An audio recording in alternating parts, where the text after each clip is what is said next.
అస్సలం వాలేకుం అందరికి. Hi all. ఎలా ఉన్నారు? బాగున్నారా? ఈ వీడియోలో నేను కువైట్‌కి ఎలా వచ్చాను? ఏ పని కోసం వచ్చాను? వచ్చాక ఇక్కడ ఏ పని ఇచ్చారు? ఏ పని చేయించుకుంటున్నారు? అన్నీ క్లియర్‌గా మాట్లాడతాను.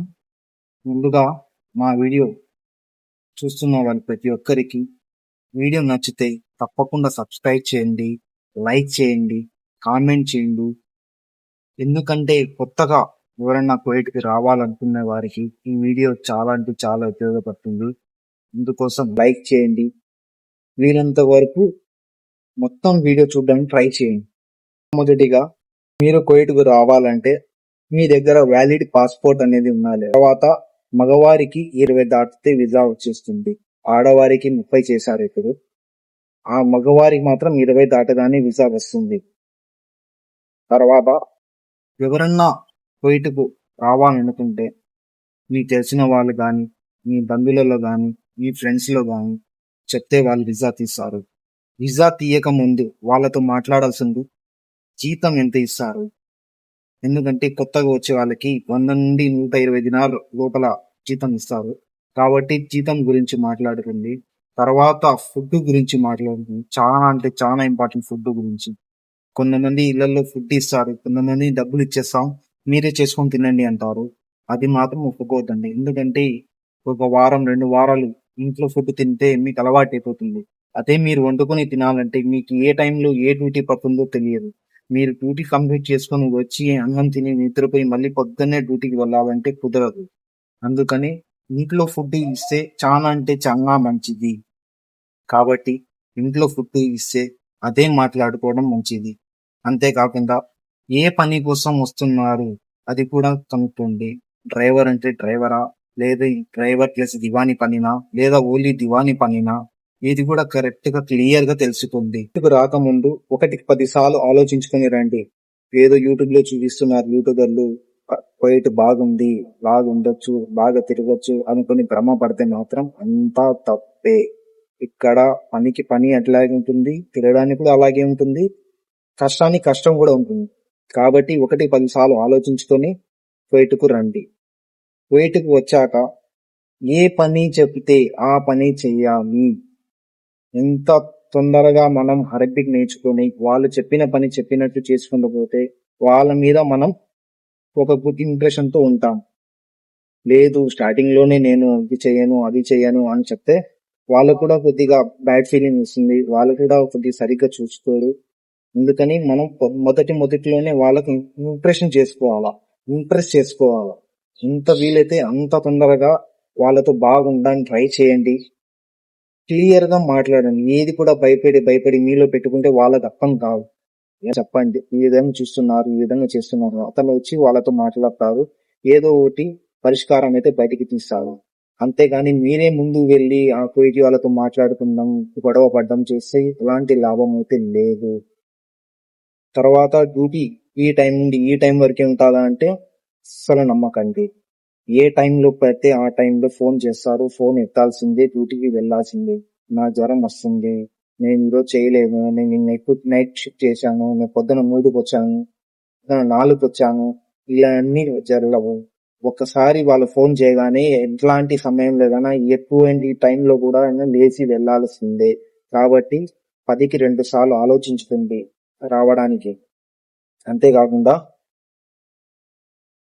ఫుడ్ గురించి చాలా అంటే చాలా ఇంపార్టెంట్ కదా. మీరు ఏ ఫుడ్ తింటున్నారో నాకు ఇది వద్దు అది వద్దు అని చెప్తే మాత్రం ఎలాంటి ఉపయోగం లేదు. వాళ్ళు ఏ ఫుడ్ ఇస్తే అది తినడానికి అలవాటు వేసుకోండి. ఇప్పుడు ఫుడ్ బాగుంటుంది, బాగా ఇంట్లో వాళ్ళు పని చేసే ఫిలిపిన్ వాళ్ళు కానీ, శ్రీలంకన్ వాళ్ళు కానీ, ఇండియా కొన్ని ఇళ్ళకి ఇండియా వాళ్ళే పనిచేస్తారు. అట్లాంటి ఇళ్ళలో అయితే మీకు చాలా అంటే చాలా బెనిఫిట్. మీకు ఏది కావాలంటే అది చేసి పెడతారు వాళ్ళు. కాబట్టి ఫుడ్ అలవాటు చేసుకోండి. మీరే ఓన్ గా నేను ప్రిపేర్ చేసుకుంటాను ఫుడ్, నాకు ఇవి ఇచ్చేయండి అంటే మీరే ఇదే అయిపోతారు. ఏ టైంలో పడితే ఆ టైంలో డ్యూటీ పడుతుంది. కాబట్టి మీరు ఫుడ్ చేసుకోలేరు. అందుకని ఏ ఫుడ్ ఇచ్చినా కూడా తిని అలవాటు చేసుకోవడం నేర్చుకోండి. చాలా అంటే చాలా ఇంపార్టెంట్ ఫుడ్ ఇక్కడ. తర్వాత వెహికల్, బండి కడగడం. మీకు 1 లేదా 2 బండ్లు ఉంటాయి కడగడానికి. ఆరు 2 బండ్లను ఎంత నీట్ గా పెట్టుకుంటే అంత మంచిది. చూడగానే ఒక మాట వాళ్ళు వచ్చి చెప్పకపోతే ఇక్కడ చూడండి ఎంత గలీజ్ ఉందో, ఇక్కడ చూడండి ఎంత ఇది ఉందో అన్ని మాట మాత్రం రానికుండా నీట్ గా పెట్టుకుంది. తర్వాత అరబిక్ ఎంత నేర్చుకుంటే ఎంత తొందరగా నేర్చుకుంటే అంత మంచిది అరబిక్. ఎందుకంటే మీకు మాట్లాడడానికి వాళ్ళతో కనెక్షన్ గా ఉండడానికి కన్వీనియంట్ గా ఉండడానికి చాలా అంటే చాలా ఉపయోగపడుతుంది అరబిక్. అందుకని తొందరగా ఎంత తొందరగా అయితే అంత తొందరగా మాట్లాడి నేర్చుకోండి. నాకు ఇంగ్లీష్ వచ్చు, వాళ్ళు ఇంగ్లీష్ నాతో మాట్లాడుతున్నారు, నేను కూడా ఇంగ్లీష్ మాట్లాడుకుంటా అంటే నాలాగా అయిపోతుంది. నేను కూడా ఇంగ్లీషే మాట్లాడతాను. ఇప్పుడు నేను వచ్చి సంవత్సరం పైన అవుతుంది. ఇంతవరకు నా సరిగ్గా అరబిక్ రాదు. ఏదంటే కొద్దిగా తెలుసుకుంటూ వెళ్తాను, అంతవరకే మాట్లాడలేను తిరిగిచ్చి. అందుకని అరబిక్ నేర్చుకోండి ముందే. ఎందుకంటే ఉన్నట్టుండి తాల్ అంటారు, సూరా అంటారు, మీకేం అర్థం కాదు. ఏంది వీళ్ళు తాల్ అంటారు, సూర అంటున్నారు అని. కాబట్టి నవ్వుతారు 10 మందిలో కూర్చుంటే వాళ్ళు. మేము మా పని చేయకపోతే ఏదో చెప్తా అని మాకు అర్థం కాదు. పక్కన ఉండే వాళ్ళంతా చూసి నవ్వుతారు. అందుకని అది షేర్లెస్ గా తీసుకోకుండా అరబిక్ నేర్చుకోవడానికి ట్రై చేయండి. యూట్యూబ్ లో వీడియోస్ ఎక్కువ ఉంటాయి అరబిక్ నేర్చుకోవడానికి. మనం కూడా సిరీస్ స్టార్ట్ చేస్తాం తొందరలోనే. యూట్యూబ్ లో అరబిక్ నేర్పించడం. ఇంకొకటి దివానీ పని చాలా అంటే చాలా ఈజీగా ఉంటుంది. కొద్దిగా ఇష్టంతో నేర్చుకుంటే చాలా అంటే చాలా ఈజీ దివాని పని. చాలా మంది కష్టం అంటారే గాని చాలా ఈజీ పని దివాని పని. పోయిట్ కు రాకముందు ప్రతి ఒక్కటి క్లియర్ గా మీ తీసే అతను వాళ్ళతో మాట్లాడుకోండి. ఏం పని ఇస్తున్నారు, ఎంత జీతం ఇస్తున్నారు. మీరు రిటర్న్ డ్రైవర్ అయితే 140 పక్కా ఇస్తారు. ఫస్ట్ టైం ఇస్తున్నానంటే 100 నుండి 120 దినార్ లోపల ఇస్తారు. తీసే అతను 10,000 గాని 20,000 గాని అడగచ్చు. ఎందుకంటే అతను తీస్తున్నాను కాబట్టి నేను తీసిచ్చాను, నేను మాట్లాడిచ్చాను అని అడగచ్చు. అది ఇవ్వచ్చు, ఇవ్వకపోవడం అది మీ ఇష్టం. తర్వాత టికెట్ కు డబ్బులు మాత్రం వాళ్ళు ఇస్తారు పోయితే. అది కూడా క్లియర్ కొంతమంది అడగండి టికెట్ డబ్బులు ఇస్తున్నారా లేదా అని. ఎందుకంటే చాలా అంటే చాలా ఇళ్లలో ఇస్తారు టికెట్ కు డబ్బులు రావడానికి. ఆడవాళ్ళకైతే మొత్తం ఖర్చు అంతా వాళ్ళే పెట్టుకుంటారు. స్టాంపింగ్ కార్డ్ నుండి మెడికల్ ఖర్చు వాళ్ళే పెట్టుకుంటారు. మగవాళ్ళకి మాత్రం మనమే పెట్టుకుని రావాలి. టికెట్ కి డబ్బులు మాత్రం వాళ్ళు ఇస్తారు. కాబట్టి మీకు ఎవరైతే వీసా తీస్తున్నారో అతనికి అడగండి టికెట్ డబ్బులు ఇస్తున్నారా లేదా. ఒకవేళ ఫస్ట్ టైం మీరు వస్తున్నారంటే నాకు 50,000 ఇవ్వండి, 30,000 అంటే ఇవ్వద్దండి. మీకు వచ్చే జీతమే మీకు అక్కడ 30,000 దగ్గర వస్తుంది. మీరే అతనికి 30,000 ఇచ్చేస్తే మీకు వచ్చే లాభం ఉండదు.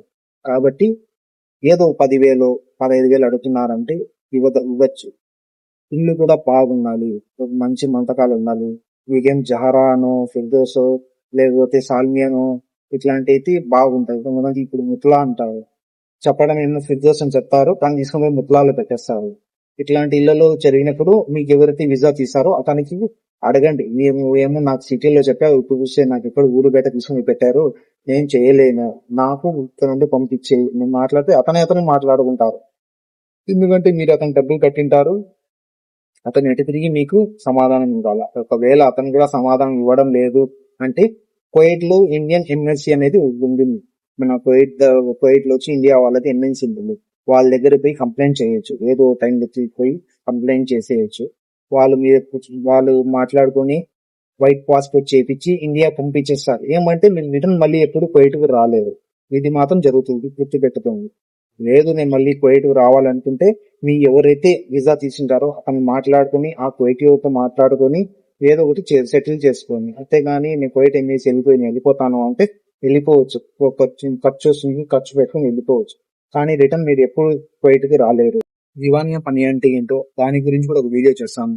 కవాయ్ బ్యాచ్ ఎలా చేయాలి, కాఫీ ఎలా చేయాలి, చాయ్ ఎలా చేయాలి, లెమన్ అని కొత్త తాగుతారు, లెమన్ చాయ్ ఎలాగ ఉంటుంది అది కూడా ఎలా చేయాలి, వచ్చిన తర్వాత గెస్ట్ ని ఎలా రిసీవ్ చేసుకోవాలి, వాళ్ళకి ఏ విధంగా సర్వ్ చేయాలి, అది అన్ని దివానీ గురించి కూడా సపరేట్ గా ఒక వీడియో వస్తుంది. ఒక 8 నుంచి 10 నిమిషాలు ఉండొచ్చు.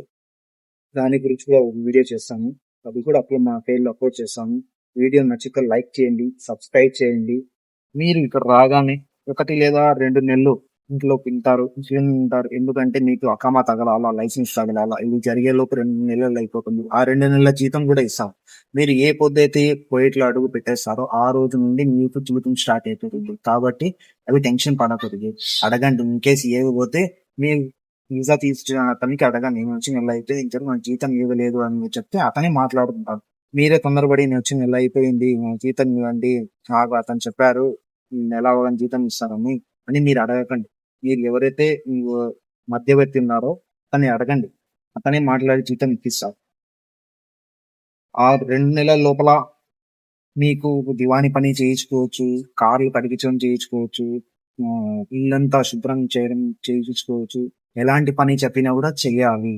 ఎందుకంటే మీకు కూర్చోబెట్టి జీతం ఎవరు ఇయ్యరు కదా! మన ఇండియాలో అయినా కూడా మీకు పిలుచుకొని వచ్చి కూర్చోబెట్టుకొని ఎవరు జీతం ఇయ్యరు. ఏదో పని చేస్తేనే జీతాలు ఇస్తాం. కాబట్టి ఇక్కడ కూడా చెయ్యాల. మనం పని నేర్చుకోవాలి. అంటే తిరిగి ఇక్కడికి వచ్చినప్పుడు ఏ పనైనా ఇచ్చినా చేయడానికి నేర్చుకోవాల. ఇతను బాగా చేసుకుంటున్నాడు, ఇతన్ని మనం పెట్టుకోవచ్చు అనే నమ్మకం వాళ్ళకు కూడా కలుగుతాది. అంతేగాని ఏం పని చెప్పినా ఎగరగొట్టడం, కొద్ది పని చేసి కొద్ది పని వదిలేయడం, ఇలా చేసి వాళ్ళకు కూడా నమ్మకం పోతాది. ఇతను సరిగ్గా చేయడం లేదు, నాకు అవసరం లేదు అని మీకు ఎవరైతే వీసా ఇచ్చారో అతను చెప్పేస్తారు. అతను మీ మీద మళ్ళీ కోప్పడడం ఇవన్నీ జరుగుతాయి. అలా కాకుండా ఎలాంటి పని ఇచ్చినా కూడా చేయడం నేర్చుకోండి. ఎంత పెద్ద పని అయినా కూడా చేసుకుంటా పోతే అది కొద్దిగా ఇష్టంగా మారిపోతుంది. కాబట్టి ఆ పని చేయడం నేర్చుకోండి. తర్వాత కువైట్‌కు వచ్చాక ఏమేం జరుగుతుంది అంటే మనకు అహ్మద్ వెళ్ళి లైసెన్స్ వచ్చి మనం డ్రైవింగ్ ఎక్కే లోపు ఎంతకాలం ఏం జరుగుతుంది దాని గురించి కూడా వీడియో చేస్తాము. అది కూడా మన పేజ్‌లో వస్తది. అంతేకాకుండా డ్రైవింగ్ వచ్చాక ఇక్కడంటి రూల్స్ ఏంటి? రోడ్ యొక్క రూల్స్ ఏంటి? రోడ్ మీద కెమెరాలు ఏ కెమెరా దేనికోసం ఉపయోగపడతాయి? ఏ ఏ రోడ్‌లో ఏ స్పీడ్‌లో వెళ్ళాలి? ఇవన్నీ కూడా నీట్‌గా వివరంగా చెప్తాను. మన ఛానల్‌ని ఫాలో అవుతుండండి. ప్రతి ఒక్కటి అప్ టు అప్డేట్‌లా ఉంటాయి. ఈ వీడియో నచ్చితే లైక్ చేయండి మర్చిపోకుండా.